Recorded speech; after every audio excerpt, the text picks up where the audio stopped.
Dynamo est construit par un ensemble de partenaires qui ont fait le même constat d'insatisfaction par rapport aux locaux pour les créateurs. Le marché immobilier ne fournit pas des espaces adéquats à prix modéré pour les créateurs. À la limite, on peut trouver des espaces bureaux, mais vraiment des ateliers fonctionnels à bas coût, ça n'existe pas du tout. À ce moment-là vient à nous l'idée, on va s'organiser collectivement, donc vient très vite l'idée de la coopérative, comment se mettre tous en, comment concentrer toutes nos énergies,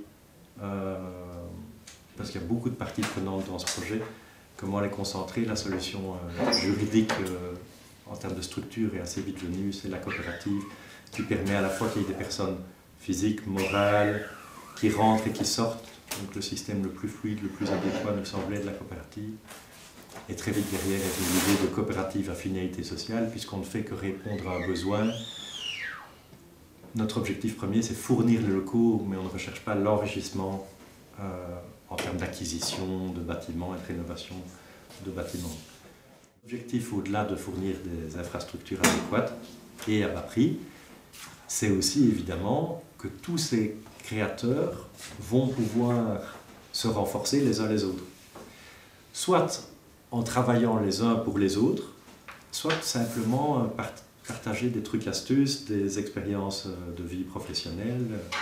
Enfin, voilà, donc c'est évident qu'il y a le côté infrastructure et le côté renforcement entre pairs qui se côtoient dans un lieu partagé. C'est évident aussi qu'il est impossible de pratiquer des tarifs bas si l'ensemble des occupants ne mettent pas leur propre énergie dans le projet, soit en construisant les ateliers, soit en participant au financement de l'acquisition et de la rénovation du bâtiment. Dès le départ, on a imaginé qu'on allait fonctionner en coopérative à finalité sociale et qu'on allait organiser une campagne d'appel public à l'État, c'est-à-dire qu'on invite la population à placer son épargne dans la coopérative, ce qui nous sert à financer finalement la mise en place des infrastructures. Et on pense que ça peut intéresser une partie de la population. Évidemment, les créateurs bénéficiaires et puis par ricochet le réseau, puisqu'on demande aux occupants de prendre de part, mais on leur demande aussi de mobiliser le réseau relationnel en vue de prendre de part.